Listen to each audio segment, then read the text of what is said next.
যে সমস্ত আমাদের বাংলাদেশের মানুষ শহীদ হয়েছেন তাদের রুহের আত্মার মাগফিরাতের জন্য আজকের এই দোয়া।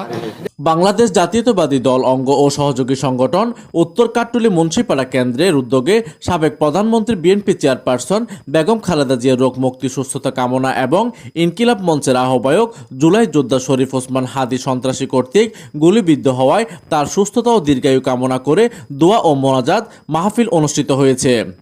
অদ্য 16 ডিসেম্বর উত্তর কাট্টলি এলাকায় মাওলানা তমিজুর রহমান জামে মসজিদে বাদে আসরে দোয়া ও মিলাদ মাহফিল অনুষ্ঠিত হয়।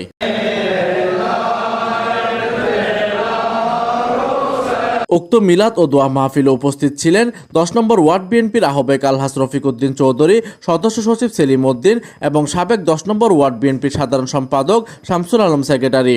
এতে আরও উপস্থিত ছিলেন ওয়ার্ড বিএনপির নেতা আব্বাস রশিদ, কুতুবউদ্দিন ভেনি, মহিউদ্দিন চৌধুরী রিপন, মিনহাসউদ্দিন সানি, মোহাম্মদ কবির মিয়া, মোহাম্মদ রাশেদ, শহীদুল ইসলাম সমু, নুরুদ্দিন, মোহাম্মদ ওয়াহিদুল আলম। আজকের যে দোয়া মাহফিল অনুষ্ঠিত হয়েছে বাংলাদেশ জাতীয়তাবাদী দল এবং এর অঙ্গ সহযোগী সংগঠনের উদ্যোগে উত্তর কাট্টলি মুন্সিপাড়া কেন্দ্রের সম্মানিত সকল নেতৃবৃন্দকে আমি আমার ব্যক্তিগত পক্ষ থেকে এবং বাংলাদেশ জাতীয়তাবাদী দলের পক্ষ থেকে সর্বস্তরের সবাইকে আন্তরিক মোবারকবাদ জানাই। এতে আরও উপস্থিত ছিলেন মহানগর স্বেচ্ছাসেবক দল নেতা মোহাম্মদ সিরাজউদ্দিন, আকবর্ষ থানা যুবদল নেতা মোহাম্মদ মহিউদ্দিন, ইমতিয়াজ উদ্দিন, মিনহাসউদ্দিন নান্নু, মোহাম্মদ রিফাত চৌধুরী, মোহাম্মদ সাইম, থানা স্বেচ্ছাসেবক দল নেতা মোহাম্মদ সুমন।